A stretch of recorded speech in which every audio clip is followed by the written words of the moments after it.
Oh, look at this. This is a good one. Some suggest that Parker's powers include the male spider's ability to hypnotize females. That's ridiculous. You will love me for all time. Welcome to Film Daffodil, your favourite movie review. Starring Tom Holland in his third outing as the normally challenged Peter Parker, Zendaya as MJ, Benedict Cumberbatch as Doctor Strange, and Jacob Batalon as Ned Leeds. This film was directed by Jon Watts, who has directed 2 previous Spider-Man movies with Tom Holland, and has some other interesting credits such as Cop Car in 2015, I Can See You in 2008, and Creative Control in 2015. Thanks to the internet, the spectacular reveal has been ruined for so many, and I just need to say that this is a spoiler alert. That's right, folks. Spider-Man is, in fact, Peter Parker.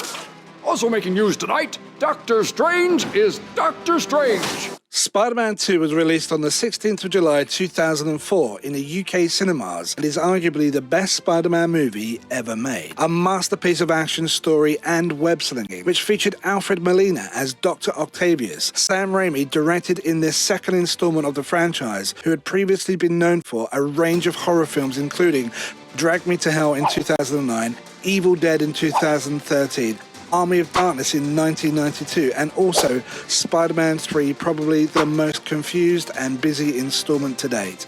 Spider-Man No Way Home was released in the UK cinemas on the 15th of December 2021, and its runtime is 2 hours and 28 minutes, and it ran so quickly. I went to see it with my 12-year-old boy in IMAX 3D. It had some really good seats and the experience was immersive. This movie begins 1 week after Mysterio or Quentin Beck's attack on Europe. Before the film ends, he reveals the identity of Peter Parker to the world as Spider-Man, and Peter's life immediately changes.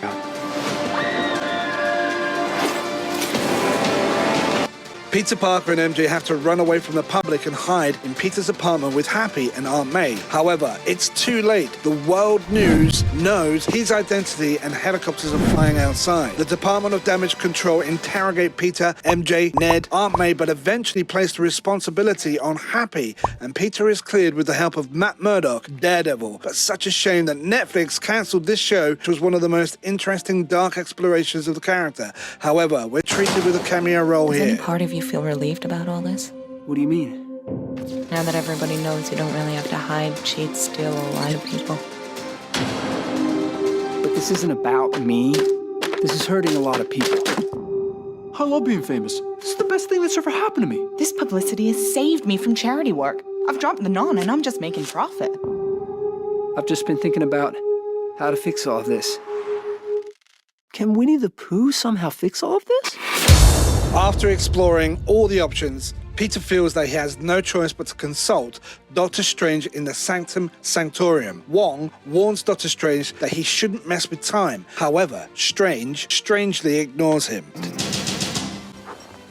Doctor Strange begins to cast a spell to make people forget that Peter Parker is Spider-Man. However, in the middle of the spell, Peter realizes that people like MJ, Ned, and Aunt May would forget, and this would affect his relationships with them, and keeps asking Doctor Strange to alter the spell. And now I want to forget, so let's add that in there. Oh my God, Ned. He's my best platonic friend. Oh, my Aunt May should really know. James gonna forget about everything we've ever been through. Stop tampering with the spell. I'm part of the entire world. I can't forget that I'm Spider-Man. I'd lose all my self-confidence. Damn it, Pete! A catastrophic occurrence happens and the spell gets completely out of control, and Doctor Strange has to contain it. Peter then tracks down the MIT administrator on Alexander's Hamilton Bridge, then tries to convince her to accept MJ and Ned's application. There's an explosion and suddenly the bridge is under attack from Dr. Octavius. The following sequence is reminiscent of previous run-ins with Spider-Man and Dr. Octavius. Doc even says, "You're not Peter," but actually he is, which makes you think. Peter then takes over control of Doc Ock's arms through his nanotech suit, which was hilarious, and then he is captured and placed in a cell in the Sanctum Sanctorum, along with Curt Connors, captured by Doctor Strange. Spider-Man 2 in 2004 was the definitive Spider-Man movie, and for me, all others are measured by it and not so good. It was great to see Alfred Molina reprise his role in No Way Home and in what was going to be a series of reveals. This opening fight sequence was a great setup. With the help of MJ and Ned, Spider-Man with a mobile phone strapped to his chest goes in search of Flint, Marko.Elsewhere. I realised that this movie is doing something that not many movies do. It's listening to its fans. I'm just glad he got rid of that blue face on Electro.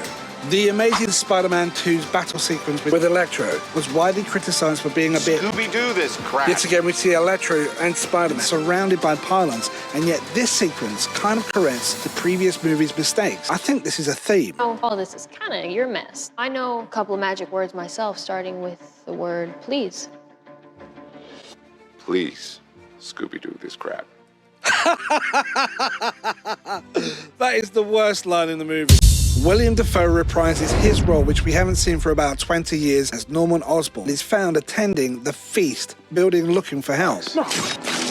Doctor Strange wants to send everybody back to their prospective universes and face their ill-fated fates. The compassionate Peter Parker wants to see if he can save them from their mutations and sets out to cure them before sending them back and therefore prevent their ill-fated deaths. Go, Spidey, go!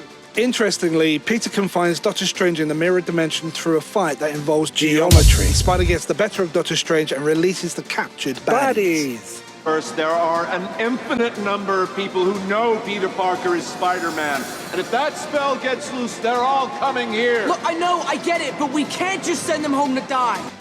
The film starts to lag just a little bit as Peter Parker takes the villains to Happy's apartment, where he just so happens to have a machine from Stark Industries that allows them to construct a replacement inhibitor chip for Doc Ock. There's a lot to say that's really good about this film, but there are a few criticisms. They didn't really have much to do for Electro or Flint Marko, although there is some really interesting reappearances and battles which involves these characters, which is far better than the DC who lines up their characters and that takes a shot and that's it. They do manage to produce in record time cures for each of the villains, which I think is a bit contrived, but for the sake of the movie, it kind of went. The main villain is, of course, definitely Osborn, who seems to have changed in a way that you don't really expect that he's going to come out as the main villain, and it's a great reveal. We didn't expect it, and I can tell you that the surprise was very exciting in the cinema, as Andrew Garfield is revealed coming through a portal. Ned somehow managing to use magic spells from seemingly nowhere. For me, though, Tobey Maguire's reveal was simply the best, and his character was completely understated throughout the movie. It was kind of as though the writers got together and said, what questions would fans want to ask each other if these Spider-Men were all together in the same movie? And they did. And we got to hang out with all three of them in this movie, and it was just a real treat. They even discussed who was the best Spidey at one point, and Andrew kind of receives acknowledgement from the others that he was actually quite a good Spidey, but we do know that he was the worst Peter Parker. But what do you think? Stick something in the notifications. Tobey Maguire is my preferred Spidey and Peter Parker, and it seemed to me that in this movie, he kind of cleared up his own personal struggles in the movie and acknowledged some of his own dark issues at some point. One of the highlights of the movie is where Tobey's character prevents Tom Holland's Spider-Man from killing the Goblin, who killed Aunt May in what took 10 minutes for her to even die. This was the most contrived way that you could have somebody die. One thing I didn't really like is that Aunt May is the one who says, with great power comes great responsibility. It's as though Hollywood doesn't really want to have men say deep things that are inspiring to generations anymore. And for unknown reasons, it takes Aunt May at least 5 to 10 minutes to die. It's so drawn out. And if it wasn't for Tom Holland's great performance, it would have been completely out of place. There is an excellent buddy-up battle at the end, and Andrew gets to save MJ, which is a nice touch. This film recognises the mistakes its predecessors have made. For fan service, addresses those issues, which made this film entirely entertaining.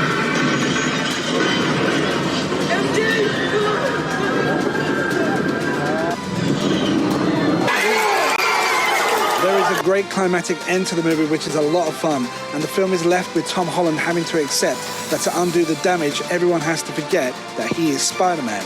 And it kind of reboots Spider-Man out of the Avengers into what could be the return of Andrew Garfield in The Amazing Spider-Man 3, which is blowing up all over the internet as well as Tom Holland's Spider-Man, which could also feature the Venom. Well, I hope you really enjoyed this review. If you did, please like and subscribe and hit the notification bell. And also, if you want to see further videos, put a link right here to my recent Christmas review, including The Boy Named Christmas. I will be looking to post on a regular basis movies and TV shows from Apple, Netflix, Amazon, and also Cineworld Movie Cinema, which is one of my favorites in IMAX. I'll be posting on a weekly basis in 2022, so I will see you in the next video.